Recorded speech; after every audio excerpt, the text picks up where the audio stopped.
Assalamualaikum. Kali ini kita akan menghitung cost of equity untuk perusahaan tertutup. Ada beberapa hal yang kita bahas di sini. Pertamalah kita menggunakan cost of equity dengan konsep CAPM. Yang kedua, pergerakan harga saham merupakan acuan dari risiko yang dihadapi oleh perusahaan. Sementara perusahaan tertutup tidak mempunyai pergerakan harga saham. Oleh karena itu, penggunaan benchmark adalah sebagai jalan keluar untuk menghitung beta dari perusahaan tersebut. Ada beberapa catatan atas penonton video ini. Pertama, Anda sekalian saya asumsikan sudah paham neraca dan laba rugi, paham posisi pajak di laporan laba rugi, tahu konsep debt to equity ratio, kemudian kita akan menggunakan langkah-langkah secara sistematis dengan contoh di akhir video ini. Kita lihat rumus dasar dari cost of equity. Expected return dari suatu saham, fungsi dari risk free rate, kemudian ditambah beta dikalikan risk premium. Risk free rate misalnya adalah imbal hasil surat utang negara, sebagai contoh di sini adalah 6%. Sementara market return atau RM misalnya adalah imbal hasil IHSG dari survei beberapa tahun, misalnya adalah 11%, dan beta dari perusahaan X setelah kita hitung ternyata adalah 1,2. Dengan data tersebut kita akan menghitung berapakah expected return dari saham X tersebut. Hasilnya adalah 12%. 6% plus 1,2 dikalikan risk premium yaitu 11 dikurangi 6%. Sekarang kita akan masuk ke dalam perusahaan tertutup. Pertama adalah kita membutuhkan yang namanya comparable company. Seperti diketahui, perusahaan tertutup tidak dapat diamati pergerakan harga sahamnya. Oleh karena itu, mencari perusahaan sejenis di bursa efek dapat mengatasi masalah pencarian data. Inilah yang kita gunakan sebagai benchmark. Syaratnya adalah perusahaan tersebut mirip dengan bisnis dari perusahaan yang akan kita hitung betanya. Kemudian dari comparable company tersebut kita memperoleh comparable beta, yaitu beta yang kita peroleh dari perusahaan benchmark. Nah, beta ini masih mengandung unsur leverage atau kita sebut dengan levered beta. Jadi ada unsur leverage, oleh karena itu ada proses lebih jauh untuk menghilangkan leverage tersebut. Caranya adalah kita hitung debt to equity rasio dari comparable company sebagai cara untuk meng-unlever beta yang kita peroleh sebelumnya. Dengan dua data, yaitu lever beta dan debt to equity ratio, maka kita akan menghilangkan pengaruh utang pada comparable beta. Yang kita peroleh adalah unlever beta, yaitu beta tanpa mengandung unsur leverage atau unsur utang. Data tambahan kita perlukan, sekarang kita akan masuk ke data objeknya, yaitu perusahaan yang akan kita hitung cost of equity-nya. Pertama kita akan ambil debt to equity ratio dari perusahaan tersebut. Sebagai catatan, debt to equity ratio dari perusahaan benchmark dan perusahaan objek kemungkinan besar akan berbeda. Sehingga kebutuhannya adalah yang satu untuk meng-unlever, yang satu untuk melever dengan konteks objek dari perusahaan yang akan kita hitung cost of equity-nya. Hasil dari proses ini adalah beta yang sudah mengandung unsur utang, tapi unsur utang baru yang muncul dari perusahaan objek.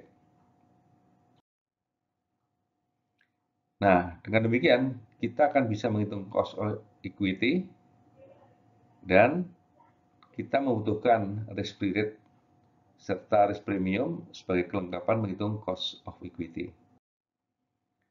Demikian proses untuk memperoleh cost of equity perusahaan tertutup dengan benchmark beta yang kita peroleh dari perusahaan terbuka. Ada contoh tentang besarnya beta pada berbagai macam tingkat leverage. Pada contoh ini kita lihat bahwa semakin rendah jumlah utangnya, semakin rendah betanya. Semakin tinggi jumlah utangnya atau debt to equity ratio semakin tinggi, maka resiko semakin tinggi, lever betanya semakin tinggi. Jadi pada unlever beta 0,8 akan menjadi 3,2 ketika jumlah utangnya mencapai 80% dari total pendanaan. Jadi debt to equity ratio-nya adalah 4 kali 80/20. Kita akan ke contoh. Pertama adalah mencari perusahaan benchmark. Nah, perusahaan ini kita peroleh dari perusahaan publik yang datanya tersedia secara gratis. Syarat benchmark ini tadi sudah kita singgung, bisnisnya mirip. Pengertian mirip, semirip mungkin dengan bisnis objek. Jadi mungkin mirip tidak bisa 100%, mirip 90%, 80%, dan seterusnya. Intinya adalah mencari perusahaan yang semirip mungkin dengan perusahaan objek, yaitu yang paling mendekati karakteristiknya dengan perusahaan objek. Kemudian mengidentifikasi data benchmark mulai dari jenis usaha, kemudian menghitung betanya, menghitung struktur modal, tarif pajak, mencari data risk free rate, dan risk premium.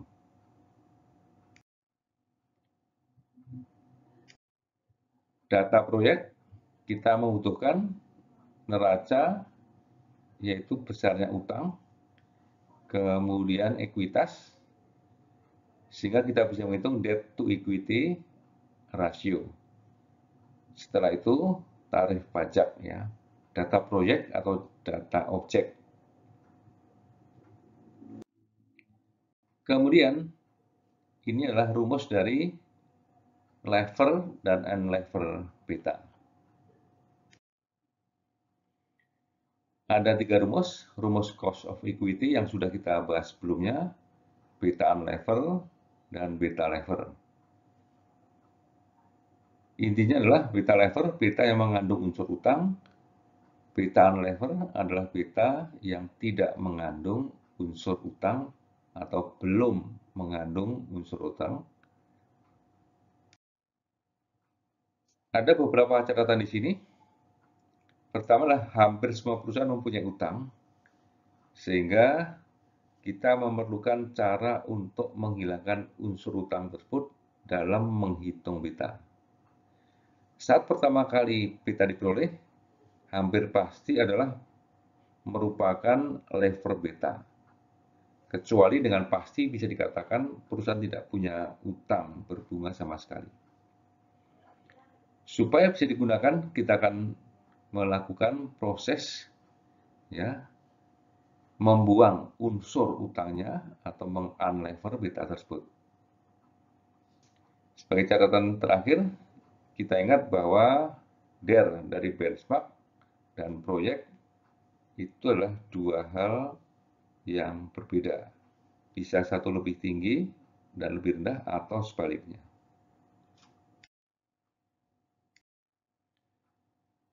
Baik, kita mulai menghitung biaya ekuitas. Yang pertama kali menghitung unlever beta. Jadi ambil data benchmark, kemudian cari data DER-nya, tarif pajak, kita hitung rumus unlevered beta dari rumus R3 yang ada di panel kiri bawah. Beberapa catatan. Dengan diperolehnya unlevered beta ini, maka beta tersebut siap digunakan pada proyek ya. Tetapi kalau kita anggap bahwa satu perusahaan dianggap tidak cukup, kita bisa menggunakan beberapa sampel untuk di rata-rata.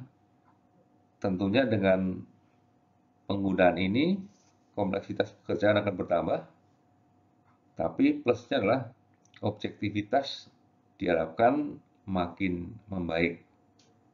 Ini kelebihan dari beta industri. Unlevered beta yang kita peroleh dari benchmark sebesar 0,32 akan kita lever tapi dengan data yang baru, yaitu debt to equity ratio dari perusahaan objek.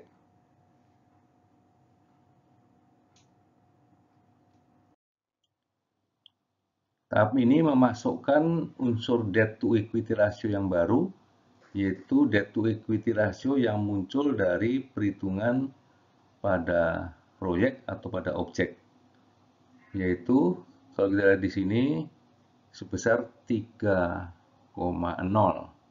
Ini berbeda dengan debt to equity benchmark yang sebesar 2,0.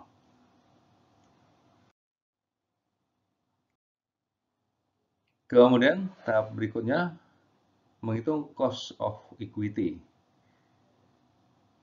Data beta lever yang sudah kita peroleh, sekarang kita gunakan dilengkapi dengan risk free rate, kemudian risk premium, maka dengan menggunakan expected return, seperti pada panel warna kuning, kita akan bisa menghitung cost of equity. Jadi dengan tahap ini, maka cost of equity dari perusahaan tertutup sudah bisa kita hitung cost of equity-nya dengan beberapa tahapan, sehingga sampai dengan terhitungnya beta unlevered, kemudian dilever kembali dengan DER dari proyek, dan kemudian baru kita hitung cost of equity. Sebagai catatan akhir, model yang kita gunakan adalah model CAPM.